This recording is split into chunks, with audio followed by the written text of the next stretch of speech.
ओम शांति। आज 13 जून 2024 के महावाक्यों के मनन चिंतन। सबसे पहले बाप दादा ने कहा कि हर एक को यह मंत्र कूट कूट कर पक्का कराओ कि तुम आत्मा हो और तुम्हें बाबा परमात्मा बिंदी को याद करना है। इसी से पाप कटेंगे। पहला और आखिरी पाठ पूरे पुरुषोत्तम संगम युग जो 100 वर्ष का है, जिसमें 33 करोड़ बच्चे बनने वाले। ये पाठ है तो सब पूरी जितनी भी आत्माएं हैं इस संसार में 8 अरब के आसपास सभी के लिए, और सबको यही मैसेज दिया जाएगा अंत तक। पर ये एक ही पाठ है, इसी के अंदर सब कुछ समाया हुआ है।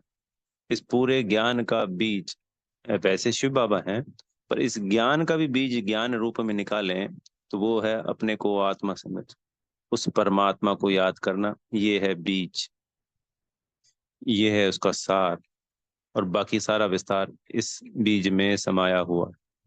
जिस बच्चे ने इस बात को समझ लिया वो 6 महीने में अष्टतन बन सकता है। ये बाबा की मुरलियों के द्वारा है, हमारा अपना नहीं है। मुरली में आया कि 6 महीने में ही महापरिवर्तन हो जाएगा। 63 जन्मों के विक्रम विनाश हो जाएंगे और आने वाली सत्यों की दुनिया के लिए वो अष्टरत्नों में आ जाएगा। यह 108 की माला विजयी माला में आ सकता। इतना गहरा बीज। बाबा ने कहा कि जब भी ज्ञान समझाते हो सबसे पहले बाबा के चित्र के आगे ले जाओ। अल्फ का, परमात्मा का, भगवान का ज्ञान उसको मिल जाता है और वो समझ जाता है तो उसको फिर बाकी का ज्ञान भी समझ में आ जाएगा। एक आत्मा का ज्ञान पक्का कराना है, एक परम आत्मा का ज्ञान पक्का कराना। मन मना भव सबसे बड़ा महामंत्र। मनी मन बाबा को याद करना, इससे बड़ा कोई मंत्र है ही नहीं। सिर्फ वो आत्मा समझकर बाबा बाबा भी करता रहे प्रेम से तो सारे पाप कट जाएंगे। इससे आसान क्या होगा।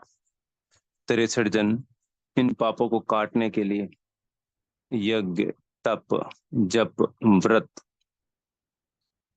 भक्ति, पूजा, पाठ, नंगे पांव कोसों दूर पैदल चलना। आज की यात्राएं तो बस ट्रेनों में होती है। आज से 50-100 साल पहले 4 धाम की यात्रा भी पैदल जाते थे, कई सालों लगा देते थे। किस लिए? उस भगवान को पाने के लिए, अपने पाप काटने के लिए। जो बनारस में कुएं में गिरते थे, स्वयं का बलिदान करते थे, शरीर का त्याग करते थे भगवान के नाम पर। यहाँ तो क्या करना है? अपने कर्म करते हुए सिर्फ मनी मन बाबा को याद करना। इससे आसान कोई चीज हो सकती है संसार में? इससे आसान तो खाना बनाना, कपड़े धोना, ये उससे भी आसान है। इससे आसान कुछ नहीं है। पर बाबा ने ये भी क्लियर किया कि इसी में लड़ाई चलती है हमारी माया के संग। ज्ञान भी हो जाता है, धारणाएं भी होती, सेवाएं भी होती, पर याद की ही लड़ाई है।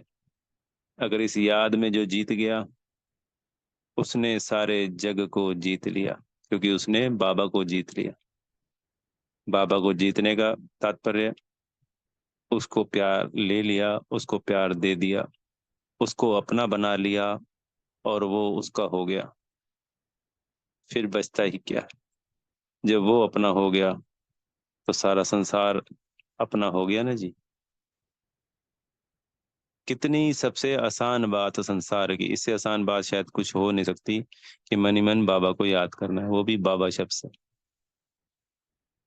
और उसी से सारा विश्व अपना हो जाएगा, उसी से वो बाबा अपना हो जाएगा, उसी से ये 100 वर्ष का संगम युग का सारा ज्ञान मुझ आत्मा में, या उस आत्मा जो बच्चा ऐसा कर लेता है उसमें समा जाएगा। वो धारणा युक्त हो जाएगा, वो सच्चा सच्चा सेवाधारी बन जाएगा। स्वयं का परिवर्तन कर इस भारत देश की जिसकी महिमा परम्पार है, वो इसलिए कि यहीं पे बाबा आते हैं, परमात्मा आते हैं, तो इसकी भी काया पलट कर देगा। संसार के लोग पूछते हैं कि भाई आपकी संस्था वाले करते क्या है, क्योंकि और संस्था वाले स्थूल सेवाएं करते हैं तो वो नजर आती है, हमारी है रूहानी सेवा तो नजर नहीं आती।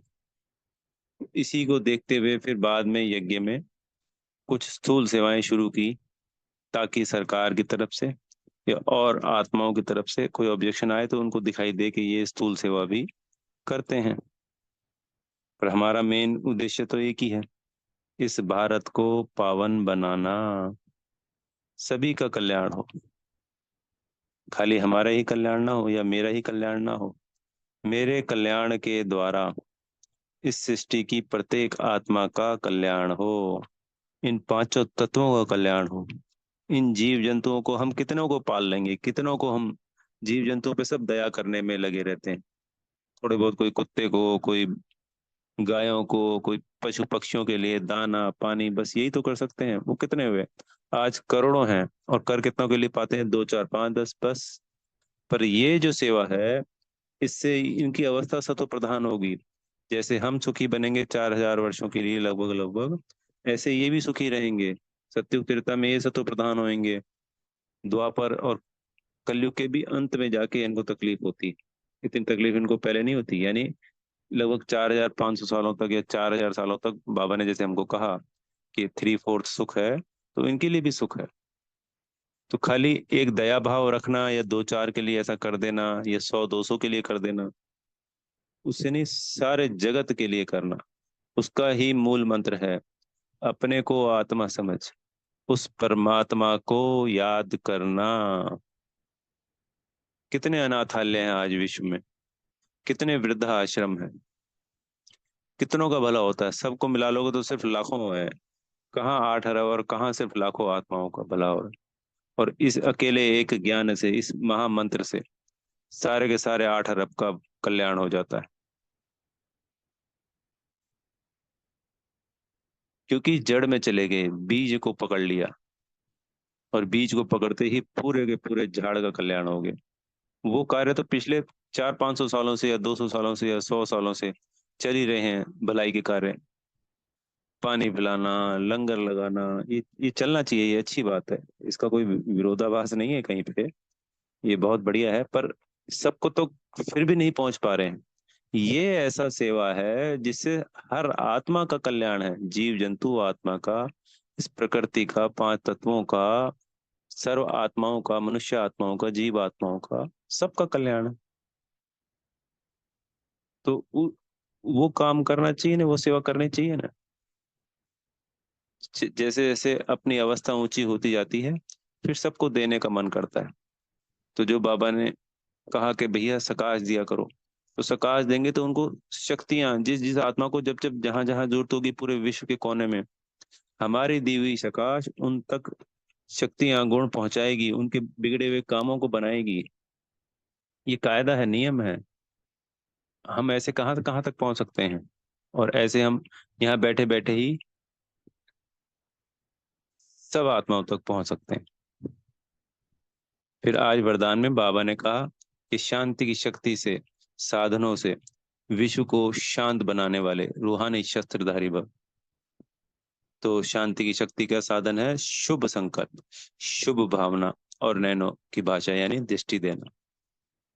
तो जैसे मुख की भाषा द्वारा हम बाबा का परिचय देते हैं, रचना का परिचय देते हैं, ऐसे ही इन नैनों की भाषा के द्वारा बाबा का अनुभव करा सकते, उस शांति की शक्ति का। सामने वाली आत्मा आती है, हमारा आत्मा का अभ्यास पक्का है, उसको दृष्टि दी और वो शांति में चली गई, वो अपने आत्मिक स्थिति में स्थित हो गई, अनुभव कर रही है बेहद का। उसको वो जो तृप्ति, उसको वो जो आनंद, उसको वो शांति की अनुभूति हो रही है, वो जीवन में पहली बार हो रही। कितनी दुआएं निकल रही, कितना कल्याण हो रहा है। बाकी की स्थूल सेवाएं तो संसार की और बहुत सारी संस्थाएं कर रही हैं, बहुत सारे लाखों करोड़ों लोग कर रहे हैं, पर रूहानी सेवा इन सबकी से सर्वोच्च है, ऊंच से ऊंच है। अच्छा। ओम शांति। बेहद का धन्यवाद मेरे प्यारे मीठे बाप दादा जी का। बेहद का धन्यवाद।